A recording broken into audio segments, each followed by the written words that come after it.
अस्सलाम वालेकुम everyone, welcome to my channel ideas and GK with Danish. और जैसा कि आपको पता है कि हमारा सिलसिला मुख्तलिफ चीज़ों के हवाले से चलता रहता है, तो अभी इस वक्त एक डेवलपमेंट है, रीसेंट डेवलपमेंट हुई है इंडिया पाकिस्तान स्टैंड ऑफ, जिसके अंदर बड़ी टेंशन एस्केलेट हो गई थी। उसका क्या बैकग्राउंड बना, it was quite current affair topic, और जिसके हवाले से स्टूडेंट्स बार बार पूछ रहे थे कि इस पर कोई एक एनालिसिस, एक प्रॉपर सिचुएशन कि क्या चीज़ें हैं, इसका एक पर्सपेक्टिव कि जो कि आपको करंट अफेयर्स के अंदर ज़रूर हेल्प आउट करने वाला है। और इसके अलावा जो जर्नल ऑडियंस देख रही है, तो उसको भी इस वीडियो को देख के काफ़ी इन्फॉर्मेशन मिलेगी और उनको पता चलेगा कि किस तरह से it was not only the battle test between the two states, but it was the stand off between the two technologies, western technologies versus Chinese technologies, because Pakistan was mainly arsenal with eastern technologies और Chinese technology. लेकिन पाकिस्तान का जो इस time scenario था, it was a blend of Chinese technology और plus indigenous जो हमने पहले से वेस्टर्न हमारे पास एकुमुलेशन थी, और प्लस हमारा अपना इंडिजिनस जो हमने चीज़ें की हैं,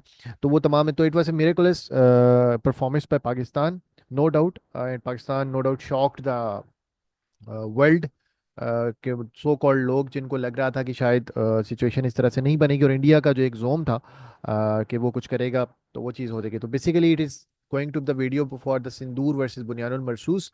और इंसिग्नियाज और नेम्स बड़े और माई सेल्फ आप लोगों को पता ही है, I am Mohammad Danish Masood, and I am assistant director ASF, and as well as I have been qualified for the inspector FIA as well।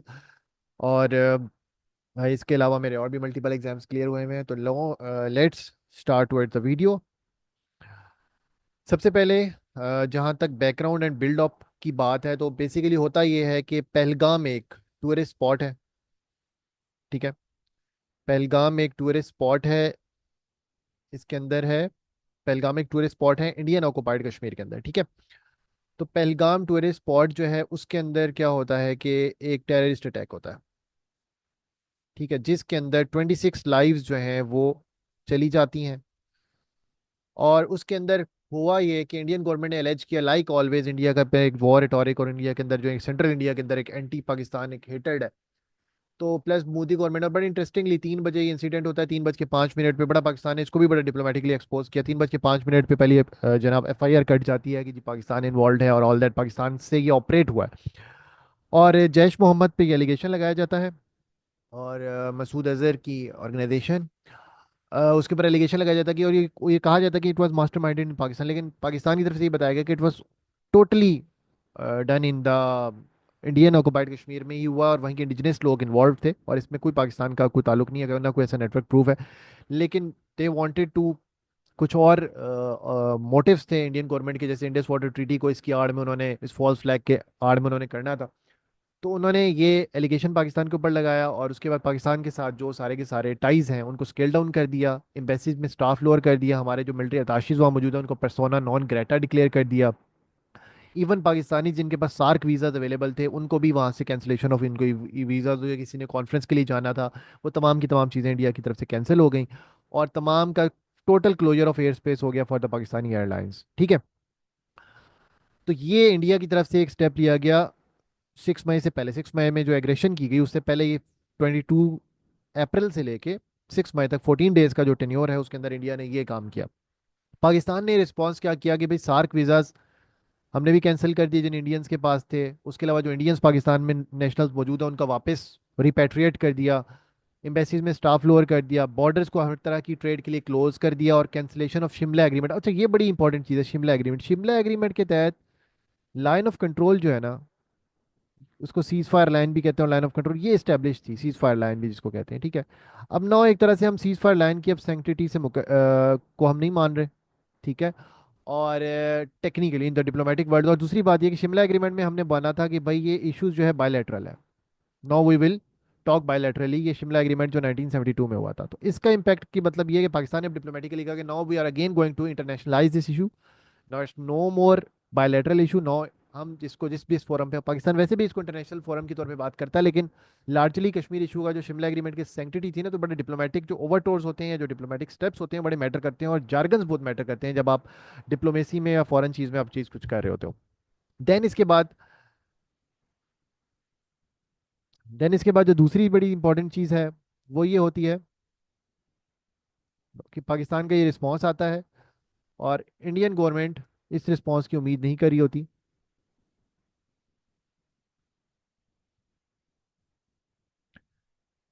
And इसके बाद पाकिस्तान ने काउंटर मेजर्स लिए, जिसके अंदर शिमला एग्रीमेंट की कैंसिलेशन थी, ऑल टाइप्स ऑफ ट्रेड थी, closure of space air space for Indian airlines, lowering the staff of Indian embassy, cancellation of SAARC visas, declaration of certain staff as persona non grata। ठीक है, ये मैं आपको तमाम चीज़ें explain कर चुका हूँ, ये पाकिस्तान की तरफ से स्टेप्स लिए गए। अच्छा, अब ये स्टेप्स से एक टेंशन बिल्डअप हो रही थी। इंडिया ने इस दौरान जो है वाटर भी ओवरफ्लो एक दफ़ा किया, एक दो रिवर्स में हमारे खोला चेनाब के अंदर और इस तरह से। लेकिन पाकिस्तान की तरफ से कोई एग्रेशन नहीं थी, हम डिप्लोमेटिक रिस्ट्रेंट का मुजाहरा कर रहे थे, और इस इनेक्शंस को इंडिया के जो है उसको पाकिस्तान ने मुख्तलिफ जगह पे हाईलाइट किया कि भाई this is not the way. Because water aggression Pakistan और इंडिया जैसे कंट्री के अंदर एक अपर रिपेरियन स्टेट है और एक लोअर रिपेरियन स्टेट है, तो जब लोअर रिपेरियन स्टेट के आप एग्जिस्टेंशियल थ्रेट पानी को रोकेंगे तो फिर ऑब्वियसली हमारे पास भी तमाम हक मौजूद हैं, और हमारी जो मिलिट्री लीडरशिप है और इसके अलावा पॉलिटिकल लीडरशिप, उसने कहा कि फिर पाकिस्तान जो है इसको वॉर एक्ट कंसीडर करेगा अगर ये इस तरह कुछ होता है। देन इंडियंस ने क्या किया कि इंडियंस ने अटैक किया है on the different places in Pakistan. ठीक है, जिसमें मेनली मॉस्क थी और उनके हिसाब से टेरर फैक्ट्रीज थी, और 24 पॉइंट डिफरेंट उनके हिसाब से 24 मिसाइल्स थे जहाँ पे अटैक किया गया। कश्मीर के अंदर चकोटी सेक्टर के पास मुजफ्फराबाद में वहाँ अटैक किया गया, मुरीदके में मिसाइल्स अटैक किया गया, और उसके अलावा जो है बहावलपुर में अटैक किया। तो ये तीन जगह मेजर पॉइंट्स थे जहाँ पे ये अटैक्स हुए इंडिया की तरफ से, और 24 टोटल उन्होंने जो चीज़ें थी वो यूज़ की गई। उससे सिविलियन साइड्स पे काफ़ी कैजुअलिटीज़ भी हुई और मार्टरडॉम्स भी थे, शहादतें भी थी। और उसके इंडिया ने basically air to surface missile और surface to surface missile use किया। अच्छा, यहाँ पर जो फर्स्ट स्टैंड ऑफ था इसमें it was S-400 versus HQ-9। HQ-9 Pakistan के पास चाइना की तरफ से दिया हुआ एयर डिफेंस सिस्टम है, S-400 इज जो सिस्टम इंडिया के पास सिस्टम है। लेकिन उन्होंने एलेज किया कि टेरर कैंप्स थे और उसके रिजल्ट में बहुत ज़्यादा कैजुअलिटीज हुई डिफरेंट लोगों की, हालांकि ऐसा इन एक्चुअल में नहीं था।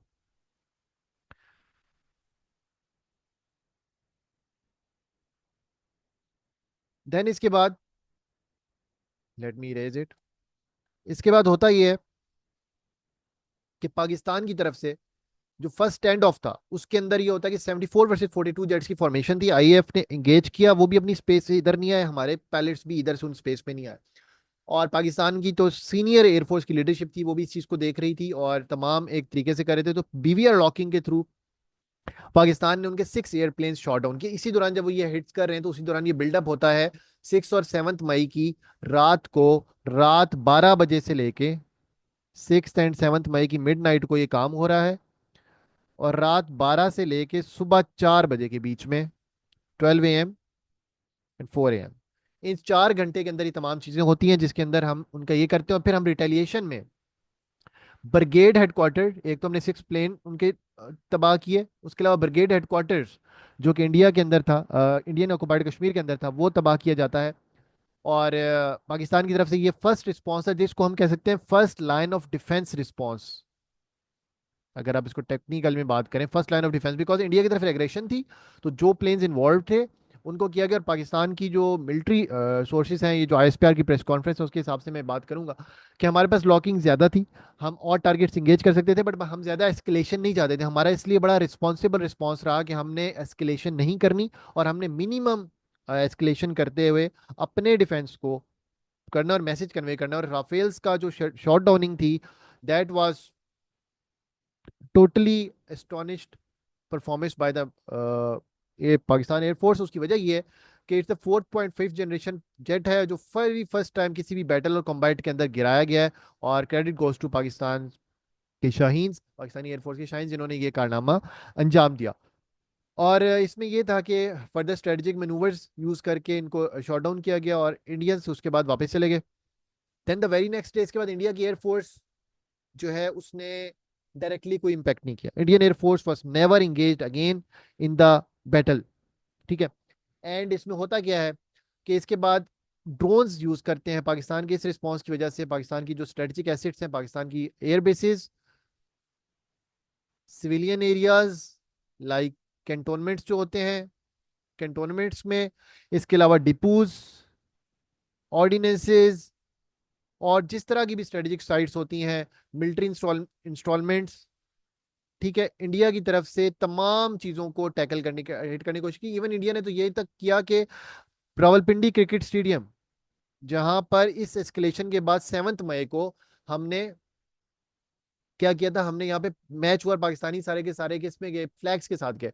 रावलपिंडी क्रिकेट स्टेडियम की जो फूड स्ट्रीट है वो भी हिट की गई ड्रोन की तरफ से, और उसमें इसमें शहादतें भी हुई, लोग इंजर्ड भी हुए, शहीद हुए, एक दो लोग शहीद हुए। तो ये इंडिया की तरफ से बड़ा एस्केलेटरी स्टेप्स था। फिर वॉल्टन के अंदर, लाहौर में सिविलियन पॉपुलेशन पे अटैक करना, पाकपतन में, ओकाड़ा में, उसके अलावा चकवाल के अंदर, तो इंडिया ने बहुत मुख्तलिफ स्पेसिस पे यहाँ पर पाकिस्तान के अंदर ड्रोन्स भेजे, और कुल मिला के हमारा जो एक रिस्पॉन्स है वो बड़ा रिस्पॉन्सिबल था, और हमने इनको इंगेज किया, और इन सारे ड्रोन्स को एयर डिफेंस गन्स के थ्रू जो है हमने इनको टैकल डाउन किया, और कुछ जगहों को सॉफ्ट स्किल्स के थ्रू उनको जैम करके डाउन किया गया, और ओवरऑल 80 to 100 ड्रोन्स जो थे इंडियन फोर्स की तरफ पाकिस्तान की टेरिटरी में भेजे गए, जिनको हमने शॉट डाउन किया। देन इसके बाद क्या होता है, ये 8 और 9 मई की एपिसोड है। अब ये जो है यहाँ तक पाकिस्तान वाज ऑब्जर्विंग, कैलकुलेट कर रहे थे कि eight which scale India can go, eight which scale India can go. India ने फिर क्या किया, इंडिया ने फॉल्स फ्लैग किए।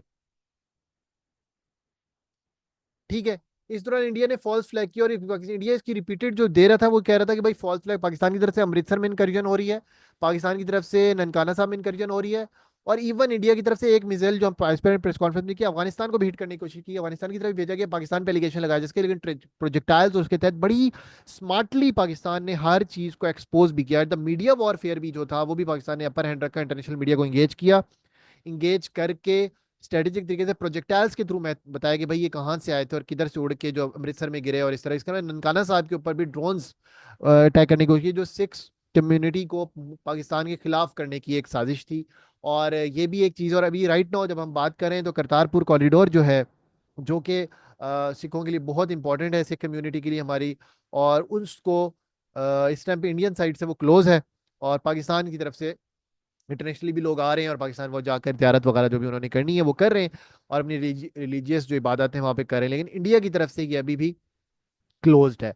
तो इंडिया ने ये काम भी किया कि सेक्रेड सिटी ऑफ ननकाना साहब, उसको भी उन्होंने, जो सिखों के लिए बड़ा इंपॉर्टेंट है, उसको भी उन्होंने जो है वो करने की कोशिश की गई। और इसके बाद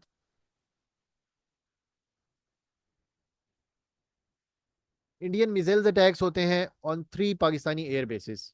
उस फॉल्स फ्लैग को रीजन बना के भी पाकिस्तान ने हमारे ऊपर ड्रोन्स किए और ये किया, तो दे सेड कि भाई हम 3 पाकिस्तानी एयर बेसिस को अटैक करेंगे, जिसके अंदर 3 पाकिस्तानी एयर बेसिस में जिन पर टारगेट किया गया इंडिया की तरफ से, उनके अंदर शोरकोट रफीकी, शोरकोट की एयरबेस, सॉरी रफीकी नहीं, शोरकोट, मुरीद near Chakwal, and third one is Noor Khan airbase. Noor Khan airbase is one of the large airbase. In 3 airbase को इंडिया की तरफ से मिसाइल टारगेट किया। नूर खान एयरबेस पे ब्रह्मोस चलाया गया, जो हाइपरसोनिक मिसाइल्स हैं जो कि मैक 5 की स्पीड पे ऑपरेट करते हैं, ब्रह्मोस। तो अब जो हाइपरसोनिक मिसाइल होते हैं, मैं यहाँ बताता चलूँ कि उनको टैकल करना या उनको एयर डिफेंस के लिए न्यूट्रलाइज करना काफ़ी मुश्किल होता है, तो उन्होंने इस वजह से हमारा जो लॉस भी हुआ नूर खान एयरबेस में भी, और हमें इंफ्रास्ट्रक्चरल थोड़ा थोड़ा लॉस हुआ, तो ये टैकल किया, लेकिन जो अल्टीमेट उनके गोल से वो हमने अचीव नहीं करने दिया अल्हम्दुलिल्लाह। और हम पाकिस्तान ने उनको थोड़ा टैकल करके चीज़ों को, जितना जो है लॉस को मिनिमाइज किया जा सकता था, वो पाकिस्तान की तरफ से मिनिमाइज होता है। देन इसके बाद, और उसमें शहादतें भी हैं, ज़ाहिर सी बात है, इंजरीज हैं, शहादतें हैं, वो तो ऑफिशियली अभी 13 शहादतें हमारी हो चुकी हैं, और 80 इंजर्ड हैं इस पूरी एपिसोड में जो इंडिया की तरफ से एग्रेशन हुई है।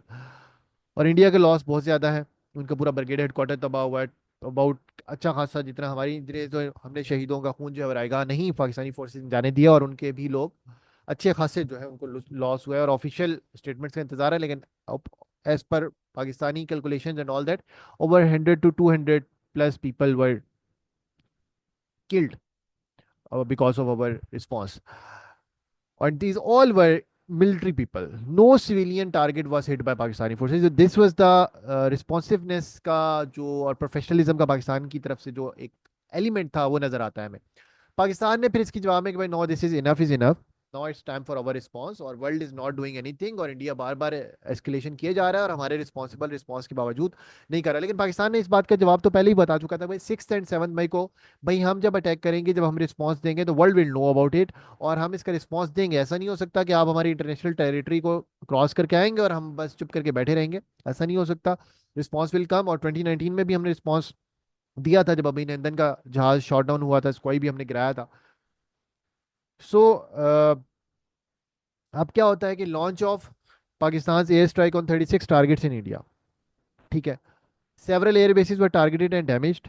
डिस्ट्रक्शन ऑफ ऑर्डिनेंस डिपोज, इसमें उड़ी का डिपो बड़ा इंपॉर्टेंट था, वो किया। राजौरी सेक्टर वाला डिपो जो मिलिट्री कैंप था जहाँ पे ट्रेनिंग होती थी टेररिस्ट की, वो अटैक किया गया। Destruction of S-400 batteries, that was the dangerous mission by JF-17। हमारे गए pilot, 3 pilots were engage in this, और हमने सक्सेसफुली S-400 को डिस्ट्रॉय किया, जो कि आदमपुर एयरबेस में बैटरी से उसको डिस्ट्रॉय किया।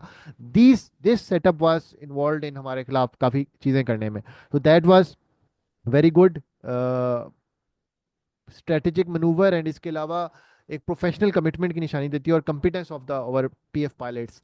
इसके अलावा मेनली यूज़ ऑफ अल्फता मिज़ाइल, फतह 1 मिज़ाइल से जो तकरीबन 200 किलोमीटर की रेंज के हैं, वो हमारी तरफ से यूज़ किए गए। और पाकिस्तान ने IAOJ के इंडियन ऑक्युपाइड कश्मीर से लेकर टेल ऑफ इंडिया गुजरात तक एंड राजस्थान तक, हमने तमाम एरियाज जो हमारी लाइन इंडिया की सर हमारे साथ करीब पड़ती है, वो पूरी की पूरी हमने टारगेट्स को सिस्टमेटिकली किया, और हमने एस्केलेट करने के लिए further in the deep down नहीं किया। वो बेसिस टारगेट की गई जहाँ से अटैक हुआ, या जहाँ से दिस वर द डेंजरस था, कि जो हमारे मीडियाज की तरफ से रिपोर्ट हुआ कि जहाँ से खतरा था कि भाई अटैक हो सकता है, तो the next level India escalation करना चाहता है, वो भी हमने न्यूट्रलाइज किया। तो this was over calculated response, जिसका कुछ चीज़ें मैंने स्लाइड में मेंशन है, कुछ मैं नेक्स्ट स्लाइड पे आपको बताता हूँ। देन इसके बाद दो एक बड़ी इंपॉर्टेंट चीज़ है जो मैं यहाँ बताना चाहूँगा, कि वो एक इंडियन मूवी है, कि इट्स नॉट द, अच्छा इंडिया का इसमें बड़ा एस्केलेटरी है कि भाई इंडियन मीडिया हमेशा जो बताता है कि ये हो गया, तबाह कर दिया हमने, फलां तबाह कर दिया। लाहौर की पोर्ट भी उन्होंने बना दी भाई। लाहौर में आज तक भी पाकिस्तानी, हमें तो नहीं पता कि कोई पोर्ट एग्जिस्ट करती है, उन्होंने लाहौर की पोर्ट भी बना दी। इस तरह से 65 की वॉर के अंदर उन्होंने एक पूरी स्क्वाड्रन तबाह कर दी थी, कि भाई पूरे स्क्वाड्रन है, स्क्वाड्रन लीडर सजाद, उनकी भी स्क्वाड्रन पूरी तबाह है। और बाद में जब पाकिस्तानी BBC मीडिया वहाँ पे गया, और पूरी स्क्वाड्रन लीडर ना सिर्फ प्रेजेंट थी बल्कि वो कम्बैट रेडी थी। तो इंडिया मीडिया जो है प्रोपेगेंडा, इट्स लॉन्ग हिस्ट्री उनकी है ये कम्बैट के अंदर। और इसके अलावा एक और बड़ी इंपॉर्टेंट बात होती है कि राफेल, नो डाउट, जैसे कि एयर मार्शल जो है एयर वाइस मार्शल औरंगजेब साहब एयरफोर्स की तरफ से जो ऑपरेशन से जो ब्रीफिंग भी दे रहे थे, एंड उन्होंने जिस तरह बड़ी प्यारी बात की कि Rafale is very important aircraft if employed well, कि राफेल नो डाउट एक इंपॉर्टेंट एयरक्राफ्ट है, लेकिन इफ एम्प्लॉयड वेल, ठीक है। मतलब no doubt it's 4.5 generation plane है, और इसके अलावा it's man behind the machine, it's not the machine itself. तो कंपिटेंस बड़ी मैटर करती है, तो जो कंपिटेंस का टेस्ट था उसमें अल्हम्दुलिल्लाह पाकिस्तान एयरफोर्स जो है वो सरखरू हुई है।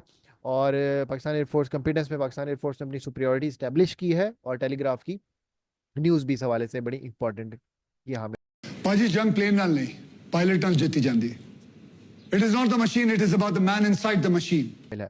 Destruction of Beas storage sites of BrahMos, वो तबाह किया गया। डैमेजेस दिए गए आदमपुर एयरबेस पे, सिरसा एयरफील्ड पे, अखनूर एयरफील्ड पे, भटिंडा एयरबेस पे, उड़ी, पठानकोट, और राजस्थान और सूरत ऑफ गुजरात में भी ये काम किया गया। और साइबर अटैक्स हुए इंडिया पर, जिसके रिजल्ट में 70% इनऑपरेबिलिटी होगी उनके इलेक्ट्रिक सिस्टम की। इसके अलावा BGP की ऑफिशियल वेबसाइट वो हैक की गई। इसके अलावा गवर्नमेंट उनके बहुत ज़्यादा डिपार्टमेंट्स की वेबसाइट्स हैक कर गई की गई।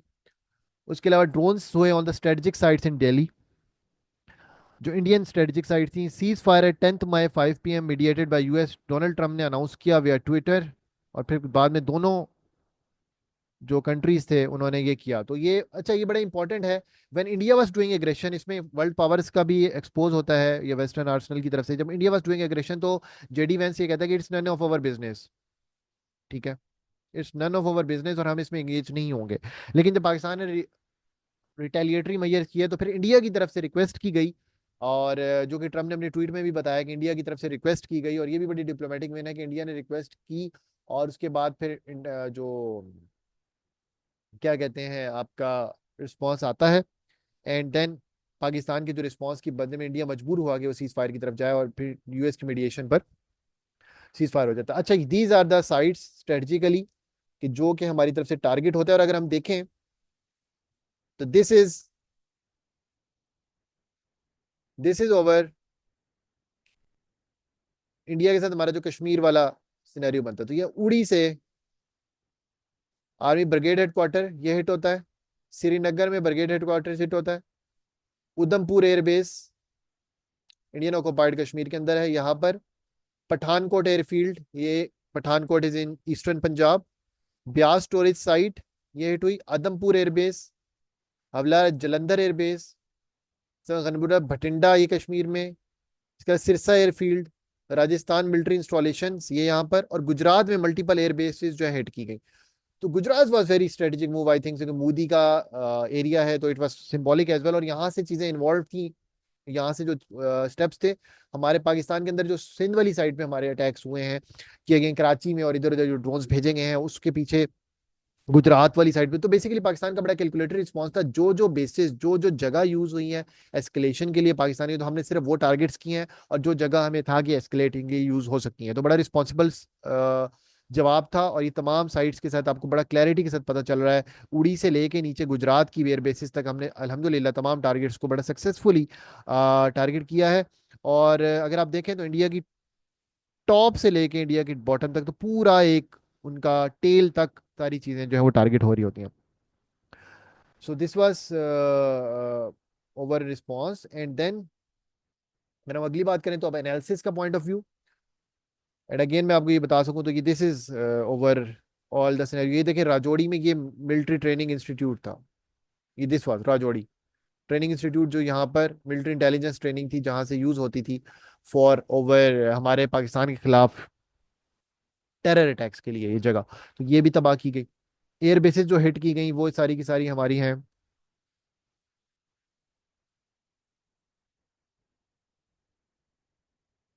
एयर बेसिस जो हिट की गई वो अगर आप ये देखें तो ये उधमपुर, पठानकोट, जलंधर, श्रीनगर, आदमपुर, सिरसा, हलवारा, भटिंडा, ये सारी एयर बेसिस हिट की गई हैं। बाकी एयरफील्ड्स और मुख्तलिफ मिलिट्री इंस्टॉलेशंस को हिट किया गया। तो this is quite a not symbolic military victory, symbolic victory, diplomatic victory. और इंडिया का जो एक जोम था कि भाई no we can do anything, और हम रीजनल एक हेजेमॉन बनना चाहते हैं, तो वो उसको एक बड़ा ठेस पहुंचा। तो मोदी की जो स्पीच थी, मोदी जी की आफ्टर, नरेंद्र मोदी की जो स्पीच थी आफ्टर द ये होने के बाद, एक तो 2 दिन लिए उन्होंने, 2 दिन के बाद जो उन्होंने स्पीच की, तो वो इट वाज लाइक ऐसे था कि एक फ्रस्ट्रेशन है।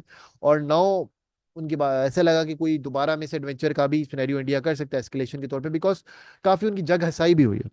बिकॉज देवर उन्होंने जोम था कि हम जो करेंगे करके चले जाएंगे। और बड़ी एक हिलेरियस बात थी कि भाई पाकिस्तान को तो चाहिए था, हमने कि हमारे आतंकवाद के खिलाफ हमारे साथ सिचुएशन करता है। भाई आप इंटरनेशनल बॉर्डर क्रॉस करके आ रहे हो, पाकिस्तान के अंदर एक चीज अटैक कर रहे हो। हम नेपाल में तो अटैक करने नहीं जा रहे। नेपाल में कोई टेरर अटैक है मिलके करते हैं, या कहीं किसी और कंट्री में कोई जगह है, या जो आपको टेररिज्म का आपकी चीज़ है, हम आपको बार बार ही पाकिस्तानी जो वो है लीडरशिप है, वो द वेरी फर्स्ट डे बोल रहे हैं। हमारे प्राइम मिनिस्टर शहबाज शरीफ की फर्स्ट डे से स्टेटमेंट है कि शहबाज शरीफ साहब की कि भाई हम न्यूट्रल वेन्यू पे न्यूट्रल तहकीकात कराने को तैयार हैं, इंडिया हमें जगह दें, जो न्यूट्रल ऑब्जर्वर तहकीकात करो, अगर जो एलिगेशन होती हैं आप प्रूफ करें, जो एलिगेशन करें। But India was hiding from this सारा का सारा। और इसके बाद होता क्या है कि एनालिसिस में पाकिस्तान की choice of targeting military targets only, तो ये एक मॉरल बूस्ट भी था, और दूसरा एक रिस्पॉन्सिबल यूज ऑफ पावर भी था। ठीक है, ये तो पहला एनालिसिस, इंडिया ने सिविलियन टारगेट हिट किए, ये पाकिस्तानी के। फिर दूसरा, establishment of air supremacy of PF over IAF, जो JF-17 की इंटरनेशनलाइजेशन हुई है, J-10C की पोटेंट चीज हुई है, तो ये that was because of PF की चीज। और राफेल का जो है वो एक डाउनफॉल बिकॉज ऑफ इंडियंस को उन्होंने दे दिए, तो डिसॉल्ट जो कंपनी है उसके शेयर्स गिर जाते हैं, बिकॉज ऑब्वियसली एक काफी लॉस है। And one Rafale was costed $290 million, तो तकरीबन $1.2 billion का ऑलमोस्ट, क्योंकि 4 राफेल्स इंडियंस तो मान नहीं रहे, तो 3 to 4 राफेल्स के तो $1.2 billion का लॉस तो सिर्फ आपको एयरफील्ड में दे दिया हमने। देन ब्यूटीफुली एक्सपोज किया पाकिस्तान ने war rhetoric of Indian media by engaging international media through ISPR, और बाकी कलेक्टिव फोर्सेस का प्रेशर करवाया। और पॉलिटिकल लीडरशिप के इंटरव्यूज ने बड़ा टेक्टिकली बताया कि भाई इंडिया झूठ बोल रहा है और ऐसा कुछ भी नहीं है। इसके अंदर पाकिस्तान के तमाम पॉलिटिकल स्टेक होल्डर्स का रोल बड़ा इंपॉर्टेंट था। बड़ा इस टाइम में बड़ी सिचुएशन बड़ी इंपॉर्टेंट है, पाकिस्तान में पॉलिटिकल पोलराइजेशन थी, और इस दौरान ये इवेंट होता है, ये एग्रेशन होती है, और पाकिस्तानी इसका जो रिस्पॉन्स है that was iron fisted response towards the Indian aggression. No division, parliament की तरफ से रेजोल्यूशन पास होती है, तो बड़ा एक इंपॉर्टेंट। दूसरा, battle ground of western versus Chinese technology, ये वॉरफील्ड को देखा जा सकता है। Diplomatic victory of Pakistan and internationalisation of Kashmir issue, ये बड़ा अच्छा टेक अवे है कि नौ कश्मीर को हम इंटरनेशनलाइज कर सकते हैं, एक तो वैसे हम शिमला एग्रीमेंट के थ्रू हमने ऑलरेडी स्टेप ले लिया और बाकी कश्मीर को इंटरनेशनलाइज कर सकते हैं, और ट्रम्प ने जो बात की है बड़ी की इंपॉर्टेंट है, और डोनाल्ड ट्रम्प को हम एंगेज कर सकते हैं, because Donald Trump is in the bid of personal glorification में, और now he is going to end the Ukraine war के लिए भी 30 डेज की सीज फायर की बात चल रही है, तो इस दौरान ही वांट्स के जितना मैं कॉन्फ्लिक्ट्स को रिड्यूस कर सकूं दुनिया में, तो अगर ही पाकिस्तान कश्मीर के इशू को अमेरिकन सपोर्ट के थ्रू सॉल्व कर सके तो that would be no doubt एक गुड एडवांटेज हमारे लिए वे फॉरवर्ड डिप्लोमेटिकली हो सकता है। इंडियंस के ऊपर प्रेशर आए थ्रू अमेरिकन, तो this could be done. Then again जो चीज़ है रियलिस्टिक चेक फॉर इंडियंस है कि भाई न्यूक्लियर पावर न्यूक्लियर होता है और Pakistan is non nuclear power है, आप इस तरह से मजाक नहीं कर सकते, और पाकिस्तान की कैपेबिलिटी डिफेंस कैपेबिलिटी अच्छी है। हम रिस्ट्रेंट का दोबारा करेंगे लेकिन हमारी ऑफेंसिव डॉक्ट्राइन नहीं है, हम डिफेंसिव एंड देन ऑफेंसिव पे जाते हैं, मतलब हम पहले डिफेंस करेंगे, हम अपना इंटरेस्ट को नुकसान पहुंचाने नहीं देंगे। अच्छा, interesting name of operation choice जो है वो दोनों तरफ से सिंदूर, सिंदूर अब इंडिया की तरफ से इसलिए रखा गया था कि वो जो पहलगाम अटैक के अंदर सिविलियन डेथ्स होती हैं उसके अंदर क्या होता है कि जो वाइफ्स के सामने क्योंकि उनके हस्बैंड्स को मारा गया है तो इसका सिंदूर का भरम नहीं रखा गया, तो इसलिए सिंदूर के उनके ब्लड को एवेंज करना चाहते हैं। और Bunyanun Marsoos basically it's impenetrable wall, Bunyan Marsoos it's impenetrable wall जिसको कहते हैं कि नाकाबिल तस्खीर, ठीक है। और ये किया गया और टाइम बड़ा फजर की नमाज के बाद का चूज किया गया, और इसमें जो इस्लामिक पॉइंट ऑफ व्यू से तो बड़ा एक अच्छा पाकिस्तान की तरफ से कैलकुलेटेड रिस्पांस था, और इंसिग्नियास का भी अच्छा यूज़ किया गया और इंगेज किया गया, तो it was overall diplomatic victory for Pakistan and hope so कि जो sanity prevail from the Indian side, और ऐसी अनवांटेड एग्रेशन दोबारा से उनकी तरफ से ना हो, कि जो मोदी की स्टेटमेंट है उसमें इंडियन जो है वो इस तरह से एग्रेशन ना दिखाई जाए। और वेंडलाइजेशन ऑफ कराची बेकरी से कुछ नहीं होगा, पाकिस्तान के सिटी कराची के अंदर बहुत सी ऐसे फूड आइटम्स मौजूद हैं कि जो कि उधर से आए हुए मीरठ कबाब पराठा और बम्बई कोयला कढ़ाई और इस तरह से बहुत सी ऐसी चीज़ें मौजूद हैं कि जो सारी की आइडेंटिटी है कि वहाँ के लोग अपना टेस्ट कुजीन यहाँ के लेकर पाकिस्तान के लोग उसको एंजॉय करते हैं, हमें कोई नाम से कोई इतराफ़ नहीं है, और प्लूरलिस्टिक सोसाइटी है। और लेकिन इंडिया की तरफ से जो वेंडलाइजेशन ऑफ कराची बेकरी होती है हैदराबाद, हालांकि उनकी वो बेकरी है कि जो बाकी बहुत फेमस है, उसके आइटम्स इंटरनेशनल जगह पे चलते हैं, लेकिन पाकिस्तान से नफरत में कराची का नाम क्योंकि यूज हो रहा है तो उनको इतना हुआ कि वेंडलाइजेशन वहाँ पे जो उनकी फॉर राइट फोर्सेस उनकी तरफ से की गई। हालांकि पाकिस्तान में सबसे फेमस बेकरी आज भी जो है बॉम्बे बेकरी है जो कि हैदराबाद के अंदर है, और उसके केक्स बहुत फेमस है, पाकिस्तानी बड़े शौक से खाते हैं, और ऑल ओवर पाकिस्तान जो है वो हम उस केक्स को मंगवाते हैं और उन केक्स को एंजॉय करते हैं। तो होप्स सो सैनिटी प्रिवेल की जाएगी और इंडिया की तरफ से फर्दर एग्रेशन का मुजाहरा नहीं किया जाएगा। और पाकिस्तान का मैं ओवरऑल मैं बाकी आप लोगों को अगर कंटेंट पसंद आया है तो मैं आप लोगों से रिक्वेस्ट करूंगा कि काइंडली वीडियो को लाइक कर दीजिएगा और चैनल को सब्सक्राइब कर दीजिएगा और बेल आइकन को प्रेस करना नहीं भूलिएगा।